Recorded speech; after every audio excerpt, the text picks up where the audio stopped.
WCNC Charlotte.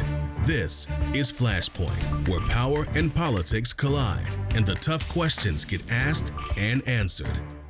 Thanks for joining us here on Flashpoint. I'm Ben Thompson. We are approaching the 10th anniversary of a study that put Charlotte in the spotlight for all the wrong reasons.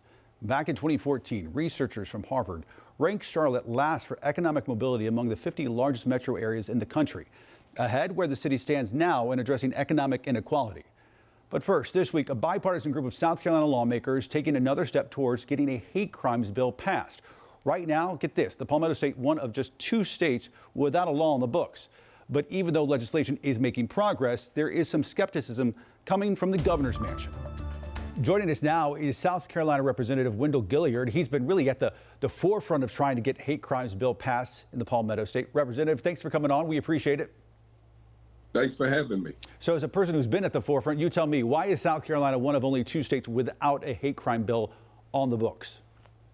Well, definitely, it starts with leadership. The bill has historically passed the House, which is 124 members in there. And for the second time, we have sent it over the Senate. So it's in the hands of the senators over there. Needless to say, look like we do have bipartisan support, but we don't have enough of that in the Senate. It's only 2 senators now that's holding the bill up from moving forward over there. So we're trying to get our constituents, the citizens of South Carolina, to contact these senators and ask them to remove their names off the objection list so the bill can move forward to the floor of the Senate. I know this is personal for you. You are somebody who lost friends, the mass shooting at Mother Emanuel AME Church nearly 9 years ago. Is it personally frustrating for you that more has not been done since then? Oh, it is. I mean, every time it comes and goes. This year, it'll be the 9th year waiting for the bill to become law. And we went as far as naming the bill after one of the senators over there, Senator Clemente Pinckney.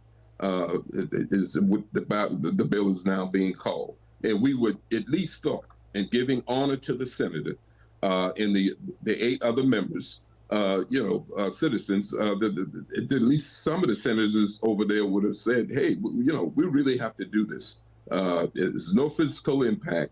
We have to join the other 48 states. Let's get this thing done." And even the late senator wife, Mrs. Pinckney, she joined in with this effort. But it's sad to say it's just a few senators that's holding the bill up. We have to send a message to the country and to the world that we're not going to tolerate this. One story we've covered here a lot locally, it was a Charlotte couple that was terrorized by racial slurs and a burning cross at their retirement home down in Myrtle Beach. Would you hope a hate crimes bill would crack down on situations like that? Well, definitely.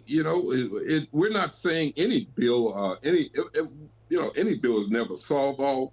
But if the other 48 states has sent a message to the country and to the world, then surely South Carolina.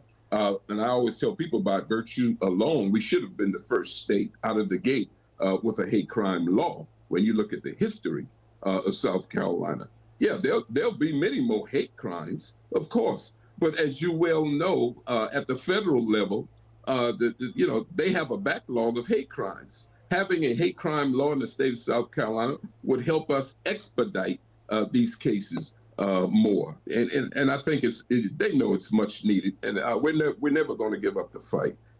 Well, this past week, the governor there said he had some concerns about what the hate crime bill would mean for privacy. He worries folks could have their First Amendment rights violated as investigators comb through person's state of mind. What's your response to that? That's just political rhetoric. Sad to say he's taken that position. Here, just in the past, we've had 2 bills that we have passed. As you well know, the Samantha L. Jorgensen bill back in 2019. We now call it the Uber law, where the young lady unfortunately met her demise in such a horrific way by some guy posing as an Uber driver. But that bill did not take long to become law. Even with the Garvin's law, that's the bill that is the sexual extortion bill. One of our representatives lost his son over the website. He was lowered into position, and it's sad to say he lost his life through the internet.